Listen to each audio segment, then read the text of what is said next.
Alright guys, welcome back to the channel, and today we're doing a quick deck profile video for you. This is the Kozmo deck profile. This is what I played at YCS Remote Duel. It's over now, so I decided to post the full actual deck profile here.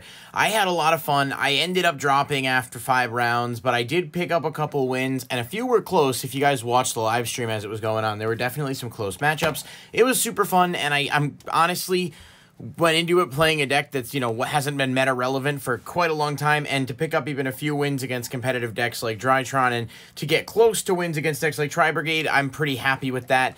So if you guys do enjoy the video, please hit the like button, subscribe for more, and let me know what you think and what you might play differently. I certainly know things I would have played differently, so I don't want this to be super long though, so I'm going to jump right into it, guys. Triple Kozmo Tin Can, basically the starter card of the deck. This is what you want to see as early as possible. Get your searches and also get your graveyard filled up. It's just pretty much the best card the deck has access to in the modern era, and it's too good not to play at anything less than 3. Strawman, just an awesome MVP caliber card, really helped me out a lot in terms of being able to make links if I needed to in order to be able to outstuff, but it's fine as a one-of. You have ways to get it back, you don't need to do too much. Well, that glare is not going to work. So Kozmo Sword Troopers, that pretty much is like Strawman but from Grave, a little harder to resolve but really useful when it needs to be. Farm Girl as a one-of, this card still strikes fear into people because it can put it can put full damage on board really easily depending on what else you have. It's not the powerhouse it used to be back in the day, but it's still good. The one Wicked Witch, this gives you stall protection so you don't like automatically lose. You just have to know when to play it, I think, and really be able to maximize it. 2 Dark Lady, this card came in clutch a bunch. It helped me out against Drytron a ton. The negation, not being a hard once per turn. I'm sorry, just being a soft once per turn means you can do stuff like Call the Haunted combos or banish this and find ways to put it back on the field or Cosmojo it and then revive and have other negates. So these are the pilots. This is a pretty good ratio. I think for the most part, it's a borderline perfect ratio in terms of where the pilots should be.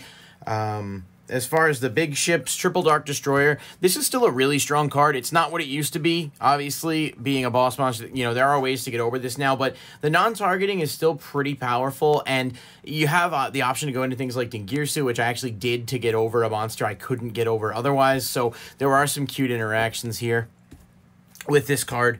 The 1 Forerunner, I don't love it. It's kind of a brick, but you need it. It's a name. It does restore your life points, and it's something for Dark Destroyer to go down into.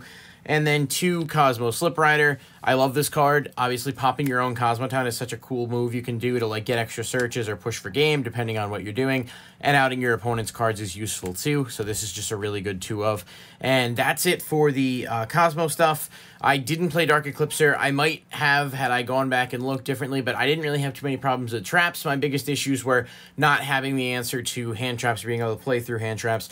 The 1 Dragoon, the 1 Red Eyes and the 1 Dark Magician, I expected this to brick, and it didn't at all. One of the matches I lost to Drytron in 3. If I had not sided these out, which I did in anticipation, I would have won that game.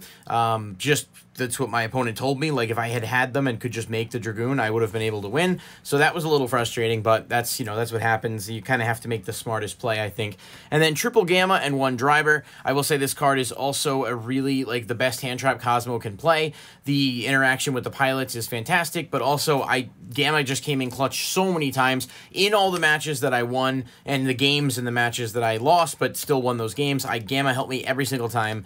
And if you resolve a Gamma on your turn in response to something, you can go right into Anaconda, and then you have a super strong board. So, obviously, depending on what else you have on the field, but if not, Omega's an option.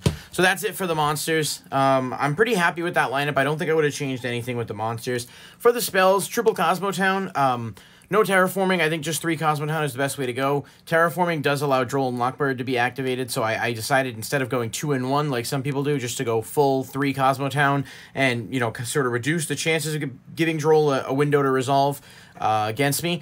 2 Allure, 1 Prosperity. If I could go back and change it, I would take out this Prosperity and play a 3rd Allure. I understand how good this card is. Same with Extrav. I think in Kozmo specifically, Allure is the best option still. Being able to banish something and add it back for a low life point cost, you basically get a +1. It turns your Allure into a pot of greed. I can't say enough good things about it. And if you're playing the Dragoon package or any other like dark heavy monsters, you absolutely would want to maximize Allure because you can fix those dead hands. So I would not have played Prosperity in this. I would have gone ahead and played the 3rd Allure. And then 1 Red Eyes Fusion, 1 E-Telly. again, I wish so badly that we could play this at anything other than one, but we can't currently. Red Eyes Fusion, there's no need to play more than one of it, but it does what it does. Traps, Summon Limit, MVP. Every time I flipped this card and resolved it, with the exception of one, I won the game. This is the best card in Kozmo. It is so good because it fucks the meta, and it doesn't hurt you. And so it's a really, really powerful card. I almost didn't play it. It helped me a ton. Dogmatic of Punishment at 2. I'm already over 40 cards, which is why I'm not playing this at 3. You basically can send Entis with this, or you can send Skull Knight or something. You don't really go into the extra deck all that much. If you do, it's usually turn 1 to make a Dragoon, so this doesn't ever really hurt you, and it gives you some seriously powerful outs to stuff. Triple Kozmojo. This card has one of the Kozmo cards that has still aged very well. It's still extremely good, non-targeting removal. I used this once to get rid of a Ben 10 from Grave, so Drytron couldn't revive it, so it is sort of like a multi-purpose tool. Triple Infinite Impermanence, still really good, still a clutch card. And then Triple Call of the Haunted. I think this is better than Back to the Front in Kozmo. The fact that you can utilize combos where, like, if they MST this, you can chain it, bring back your ship, this pops, destroys your ship, and then you banish the ship and you special something else. Alternatively, if you revive a ship or something and then you summon a Slip Rider, you can trigger the Call of the Haunted, pop another ship, grab something else from the deck, attack for more damage. There's so many interactions with Call of the Haunted, and I think it's better than Back to the Front in this one specific deck. So that's the reason it's there, because I know that'll be a question people ask. Okay, side deck. Triple Dark Ruler No More. I sided this in a few times, never saw it. That doesn't really mean anything for the card. I'm just saying, generally speaking, when I needed it, I didn't see it. It's obviously still really good. I just didn't have the best luck with drawing it. Triple Droll. It's so good against most of the meta. It doesn't really hurt you all that much, so that's kind of there. Pankratops was just, I had an extra space. I didn't know what to throw in there, so I threw it in there. It was fine. I sided it in once. Cosmic Cyclone as a 3 of to out problem stuff. It's just good, and Lightning Storm I didn't have Lightning Storms at the time, and so I went with Cyclone instead. I have Lightning Storms now. I'd probably play those going forward. Triple Super Polymerization. Sided this in once. It's just a really good card in Kozmo. You do play Darks, so you can easily make that, but truth be told, like, it's just it's Super Poly. Like, it's a really good counter. Imperial Order for Striker. This card's good. And one Call by the Grave, just because if you're going first and they try to ash your tin can, you have an out to it. That's the end of that. For the extra deck, it's a little bit all over the place. I thought I organized it, but apparently not. We've got Relinquished Anima. I went into this on multiple occasions using Tin Can and won games because of it. It's a really, really good card. I've got Verte Anaconda and Nightmare Phoenix for the Link 2s. Anaconda is the one you make most, but Phoenix is neat to have there, at least for like rare circumstances in which you need to out something and have no other way to do so.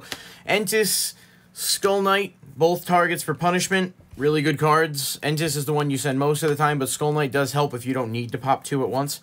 Dragoon, love this card. I actually had one game where I hard drew Red Eyes Fusion. Had to make this, and I won because he just didn't have a way to out it. So even, you know, there it does help.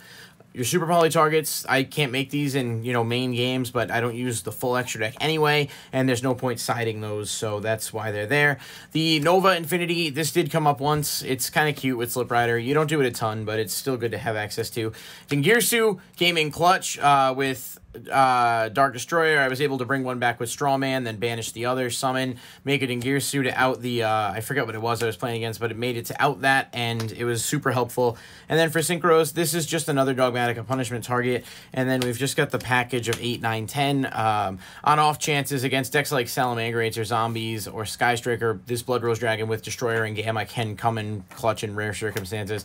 Omega's for that, and Virtual World Shinchen is for the other one. So overall, that is my YCS Remote Duel deck profile. Like I said, I did not end up topping or anything like that, but I had a lot of fun, and playing a deck like Kozmo, especially nowadays, is, you know, in and of itself a pretty impressive feat to pick up some wins against genuine meta decks. So I'm happy about that. Hopefully you guys did enjoy the video. If you did, please like it and comment for more interaction. It does help the channel, and I'd like to know what you guys thought of the deck profile and if there's other things that you might want to fix or that you would do differently. So thank you so much for watching, and have a good day.